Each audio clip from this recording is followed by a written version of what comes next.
Hi everyone, welcome to this week's Short Attention Span webinar. You know what, Kelly, this subject is so big we're going to be hard pressed to keep the short attention span, keep their attention. No kidding. We'll hit it hard and then just fade away, just like a voicemail should, right? Like a voicemail should, yeah. Unfortunately, we can't cover this one in 30 seconds, but what we wanted to do was to try to give you all an overview because this is such a big subject for everyone. It's such a problem for some. We want you to see it as an opportunity. So we're going to give you a number of items here that you want to make sure you're including in your voicemail. Okay. Number one, Kelly, is confidence. Boy, there's my number one, and I know this is yours too. Why? What's the message here? Well, it's about your attitude, it's about your confidence level, it's about your tone of voice, it's about engaging. You're just this voice on this phone, so you want to be different, and you want to just communicate that you're an exciting person to talk to and give them a reason to actually call you back. I mean, first of all, we really shouldn't expect that someone's going to call us back from this first voicemail. It's our first opportunity to tell people who we are and what we want. So again, the more confident, the more upbeat we can be, it draws people in and makes them more compelled to listen to what you have to say. And you know what, the way I like to think of it, Kelly, is be the person that you'd want to do business with. Right.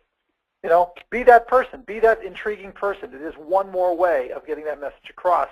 Now, this is an interesting one, and this was something that actually a client that I was out your way, Kelly. I was in Chicago doing a presentation, and I was talking about voicemail, and someone came up to me afterwards and said, you know what, Bill, you should leave your phone number at the beginning and the end.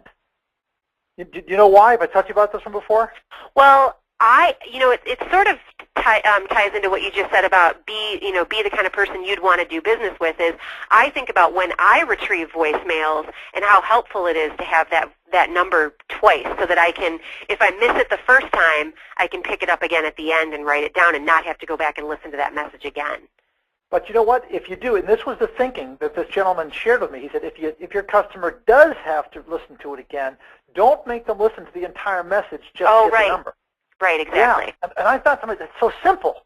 It is simple. You know, maybe you're going to get one out of, 200 additional people to call you back, but that's one more than you had. Sure is. You know? Number three is creating a template. Now, Kelly, when you leave voicemail, I know this is the way I think with my little ADD head, my short attention span head. I think in terms of having something in my head. In my first third, I'm going to say this. My middle third, I've got this. And my last third, I've got that. Do you have that kind of template? Do you use that? I think, yeah. I mean, it really, for me, kind of boils down to almost like a rhythm. It's, and so I think yours might be a little more systematic, but it really does have to, again, you have to really be thinking about the other person, the person on the other end of this call. So you definitely want it to be, concise with a purpose and really give them a reason. So maybe you could spend a couple of seconds and just tell us what your third is about. Yeah, my first third is about making the connection. I'm assuming that they're sitting there saying, Bill Farquharson, how do I know this guy? Mm-hmm. So I want to make a connection in that. In the middle, in addition to leaving my phone number, of course, and stating my name or whatnot, in the body of it, the middle third, that's the purpose of my call. And then in the last third, I'm restating my name, my company, my phone number, and then I'm going to predict. I'm going to tell them what's going to happen next. Now, I'll get back to that one in a second. But that's the general a third. And it helps me by compartmentalizing what needed to be in on that third. Now I can move on. So it might not take 30 seconds. It might take a minute. Well, and I think what's really important, and folks, if you take one thing away from this, it's to remember to do the predictive action at the end. I find this to be true with a lot of my clients, both with the way they write letters, the way they send emails, and the way they leave their voicemails, is they don't leave that call to action at the end. Either I'll be calling you again in 3 days, or please pick up the phone today and call me. Whatever that is, that right. Last action is absolutely critical. Please don't miss that. Right, absolutely. And there you go. There's that middle piece. There's got to be something in the voicemail that is the purpose of the call. And if you hear yourself, and I hope you tape yourself, but if you get off the phone and you say to yourself, all I did was just kind of banter around. I didn't really leave something solid. If you don't have number 4, don't pick up the phone. Simple as that. Yep. And hear yourself say, the purpose of my call is, prior to picking up the phone, hear yourself, how are you going to answer that statement? And if you don't like it, don't make the call yet. That's huge. That's huge. Next one, Kelly, this one's kind of interesting. Familiarity. Why? What am I going for here? What are we trying to say? Well, again, it's about that connection. So whether you've been recommended by someone or you're trying to connect to a letter that you've already sent or an email that you've already sent, this is something that we also say kind of progresses with the number of calls that you make. So, you might be more formal and a little more businesslike in that first voicemail that you leave, but by the second and the third and the fourth, each subsequent contact might be a little bit more familiar, a little more casual, a little more kind of friendly, because the purpose or the thinking behind it is that we kind of earn the right to be a little more familiar with each step that we take and each attempt that we make to connect with these people. Yeah, I think you said it perfectly. This gets back to my point. Be the person that you'd want to do business with. Familiarity is like saying be friendly. But also, I really want to get the sense across to somebody that, do I know this guy? If I don't, I want to. Mm-hmm. So next up is differentiation. How much differentiation, Kelly, can we put in a voicemail? Well, that's tough because, again, we want to be mindful of the amount of time that we're taking. But really the differentiation in a voicemail comes through in that purpose.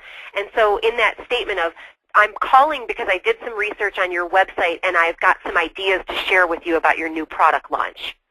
Wow. Perfect. That's a heck of a lot better than I wanted to talk to you about your print needs and how I can save you money. Even though saving money is certainly something that may be of value to that person, again, you're differentiating yourself by saying, I did some homework, I understand something about you, and more importantly, I have some ideas that I want to share with you. We get reinforced on this over and over and over again when we talk to buyers about how important ideas, partnering, and being a resource is. So please make sure that you understand how you're different from everybody else out there, and more importantly, just focus on the fact that your ideas and your expertise and your value as an idea person is what's really going to compel them to pick up the phone or at least take your call the next time you call them. And our point is that differentiation comes very difficult in the voicemail, but you can differentiate yourself by the tone of your voice. As Kelly said, the purpose of your call, the fact that you've done some homework, you've got a sensational value of the call, that's the differentiation that we're looking for. This last one, actually second to last one, because I've got one more for you, Kelly.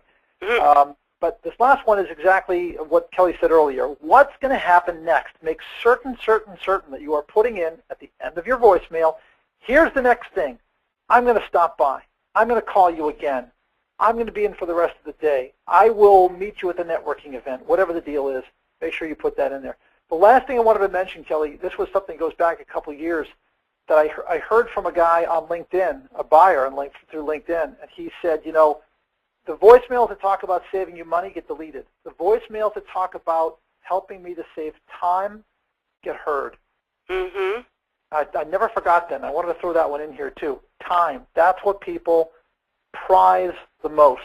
So there you go. There's 7 things plus a bonus, things to put in a prospecting voicemail. And Kelly, we didn't do it in 30 seconds. Yeah. I wasn't expecting to. Good job, though, Bill. But we will add, this is our action statement.